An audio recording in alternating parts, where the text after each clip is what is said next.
안녕하세요. 슈퍼노바입니다. 오늘은 부동산 TV와 무료 세미나에 대해서 아무도 알려주지 않는 얘기를 드리려고 합니다. 내용이 많아서 두 편에서 세 편으로 나눠서 얘기를 드리려고 하고요. 그럼 오늘은 먼저 부동산 TV에 관한 이야기입니다. 9.13 대책 이후 부동산 하락장이라고는 하지만 여전히 부동산에 관심 많으실 겁니다. 저 또한 그렇거든요. 그럼 부동산 정보를 어디서들 찾아보시나요? TV, 신문기사, 카페 등에서 정보를 얻으시는 분들이 대부분이실 겁니다.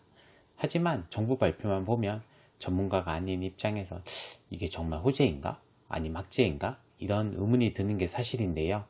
누가 속 시원하게 얘기를 해주는 사람을 찾고 싶은 마음에 찾는 게 부동산 TV나 부동산 세미나일 겁니다. 정부 발표에 실제 어떤 의도가 깔려 있는지 알기 위해서 부동산 방송은 참 많습니다. 그런데 이상하다고 생각해 보신 적 없으신가요? 부동산 TV나 세미나를 무료로 개최를 하는데 업체들은 어떻게 수익을 내는지요? 부동산 TV는 광고 수입이 있으니 그렇다 쳐도 무료 세미나는 과연 어떻게 수익을 낼까요? 오늘은 이 부분을 파헤쳐 얘기를 해보려고 합니다. 먼저 부동산 TV입니다. 부동산 TV 구성을 보면 처음엔 전문가라는 사람이 나옵니다. 그러면서 신축 빌라나 오피스텔, 그리고 도시형 생활주택 등을 소개를 하죠. 패턴은 늘 같습니다. 역세권이다, 개발 호재가 있다 등으로 포장을 하고 있죠. 그런데 이상한 게 구축이나 아파트는 절대 소개를 안 한다는 점입니다. 왜 그럴까요? 구축 빌라나 기존 아파트는 수익이 안 되기 때문이죠. 그럼 부동산 TV의 수익 구조를 먼저 알아보죠. 건설 시행사에서 부지를 매입합니다. 하지만 분양이 잘 될 만한 곳은 경쟁도 치열하고 땅값이 비싸니 지하철에서 좀 거리가 있는 부지를 싸게 매입하죠. 그리고 건물을 지으면 당연히 잘 안 팔리기 때문에 부동산 TV에 광고를 의뢰합니다. 부동산 TV는 바로 광고 수입으로 수익을 내고 실제 계약이 성사되면 또 거기에 일정 수수료를 받는 것으로 수익을 내는 거죠. 방송에서 무료로 고급 정보를 제공해 주는 것처럼 시청자들을 꿰는 거죠. 방송을 보고 있으면 나도 저렇게 수익형 부동산에 투자해볼까란 생각이 자주 들게 말이죠. 하지만 자세히 따져볼까요? 대출을 끼고 실투자 금액을 얘기하죠. 5천이면 투자 가능하다, 3천이면 투자 가능하다는 식으로요. 그러면서 앞으로는 수익형 부동산이 대세다 라고 세뇌 아닌 세뇌를 시키죠. 하지만 집을 구입하는 순간 취등록세가 발생되고 복비도 발생하죠. 월세를 받아 이걸 메꾸는 데만 1년 6개월 정도는 꽁으로 소비가 됩니다. 그렇다고 빌라나 오피스텔이 시세 차익을 노려볼 만한 부동산이면 괜찮겠지만 그렇지도 않습니다. 빌라는 사는 순간부터 가격이 조금씩 떨어지기 마련이죠. 오피스텔도 별반 다르진 않습니다. 오히려 소형 아파트를 구매해서 월세를 받는 게 월세와 시세 차익 두 가지를 노려보기엔 훨씬 나은데도 이것에 대해서는 이런 방구 안 합니다.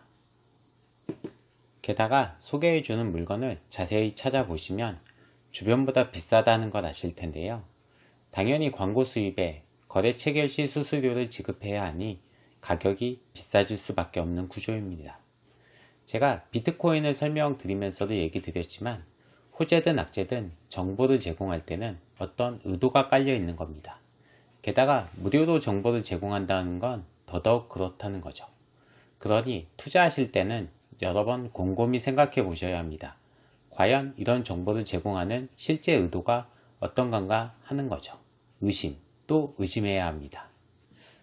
다시 본론으로 돌아가서 부동산 TV에서 우리가 취해야 하는 건 매물 소개가 아닌 매물 소개와 함께 얘기해주는 개발 호재 등입니다. 이것만 취사 선택하시면 되는 거죠. 요즘 핫한 GTX 노선을 예로 들어보죠. 언론에선 GTX가 뚫려 주변 지역으로 가격이 오른다 이런 식으로만 얘기를 해줍니다. 하지만 너무 광범위하죠. 실제 전문가가 아닌 우리가 GTX가 지나가는 그 많은 노선 중 구체적으로 어디를 투자해야 되나 이런 궁금증이 드는데 바로 이런 걸 방송에서 전문가들이 찝어서 얘기를 해주기 때문입니다. 이 지역은 배드타운이니 상업지가 있는 쪽으로 사람들이 이동을 한다.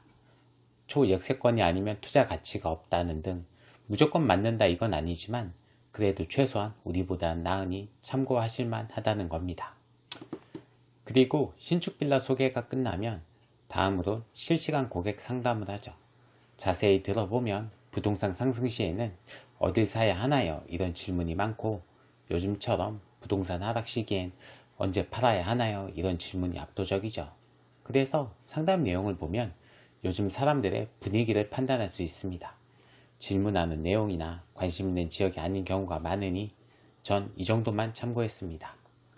그리고 마지막으로 실시간 상담을 해주면서 자세한 내용은 세미나 오셔서 문의하시라고 하면서 방송은 끝이 납니다. 오늘은 여기까지 하고 일단 줄이겠습니다.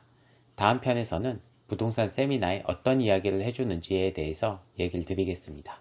오늘의 영상이 도움이 되셨다면 좋아요, 구독하기 부탁드리겠습니다. 고맙습니다.